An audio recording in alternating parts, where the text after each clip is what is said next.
नमस्कार आप सभी को। आज की इस वीडियो में मैं फाल्गुन महीने के कृष्ण पक्ष की विजया एकादशी की कहानी लेकर आई हूँ। विजया एकादशी का व्रत लंका पर विजय पाने के लिए भगवान श्री राम ने भी किया था। कहानी शुरू करने से पहले अगर आप मेरे चैनल पर नए हैं तो प्लीज़ चैनल को सब्सक्राइब ज़रूर कीजिए। एक समय देव ऋषि नारद जी ने जगत पिता ब्रह्मा जी से फाल्गुन महीने के कृष्ण पक्ष की एकादशी का विधान पूछा।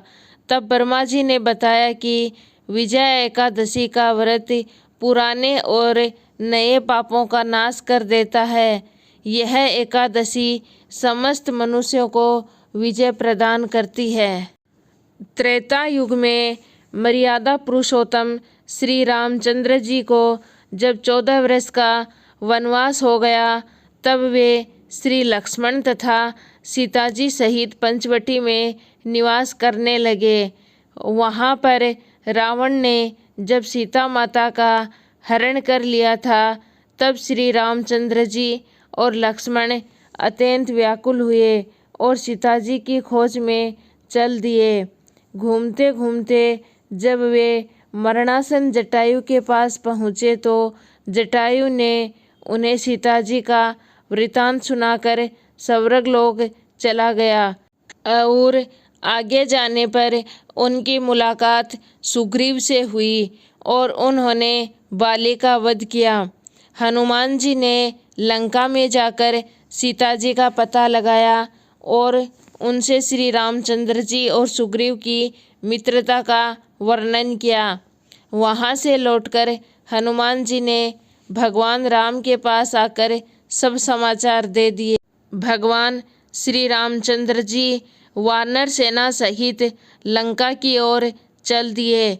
जब श्री रामचंद्र जी समुद्र के किनारे पहुँचे, तब उन्होंने मगरमच्छ से भरे अगाध समुद्र को देखकर लक्ष्मण से कहा कि इस समुद्र को हम किस प्रकार से पार करेंगे। तब लक्ष्मण ने कहा, हे पुराण पुरुषोत्तम, आप आदि पुरुष हैं, आप सब जानते हैं। यहाँ से आधा योजन दूरी पर कुमारी द्वीप में वग्दालभ्य नाम के मुनि रहते हैं। उन्होंने अनेक ब्रह्मांड देखे हैं। आप उनके पास जाएं, वो जरूर आपकी समस्या का हल निकालेंगे। लक्ष्मण की बात सुनकर श्री रामचंद्र जी वग्दालभ्य ऋषि के पास गए और उनको प्रणाम करके बैठ गए। मुनि ने भी उनको मनुष्य रूप धारण किए हुए पुराण पुरुषोत्तम समझकर उनसे पूछा कि हे राम, आपका यहाँ कैसे आना हुआ।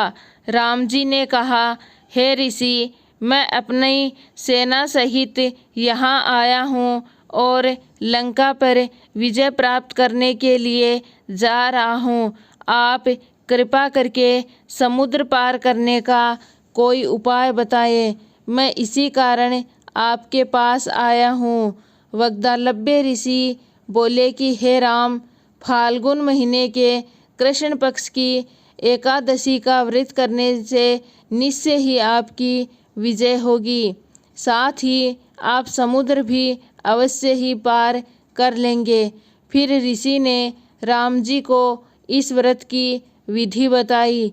उन्होंने कहा कि दशमी के दिन स्वर्ण, चांदी, तांबा या मिट्टी का एक घड़ा बनाएं।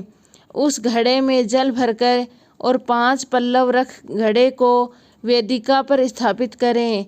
उस घड़े के नीचे सतंजा और ऊपर जौ रखें। उस पर श्री नारायण भगवान की मूर्ति स्थापित करें। एकादशी के दिन स्नान आदि से निवृत्त होकर धूप, दीप, नैवेद्य, नारियल आदि से भगवान की पूजा करें। इसके बाद घड़े के सामने बैठकर पूरा दिन व्यतीत करें और रात्रि भर जागरण करें। द्वादशी के दिन नित्य नियम से निवृत्त होकर उस घड़े को किसी ब्राह्मण को दे दें। हे राम, यदि तुम भी इस व्रत को सेनापतियों सहित करोगे तो तुम्हारी विजय अवश्य होगी। श्री रामचंद्र जी ने ऋषि के कहे अनुसार इस व्रत को किया। इस व्रत के प्रभाव से उन्होंने लंका पर विजय पा ली। हे राजन, जो कोई मनुष्य इस व्रत को विधि पूर्वक करता है उसकी दोनों लोकों में विजय होती है। श्री ब्रह्मा जी ने नारद जी से कहा, हे पुत्र, जो कोई इस व्रत के महात्म्य को पढ़ता या सुनता है उसको वाजपेय यज्ञ के बराबर फल प्राप्त होता है।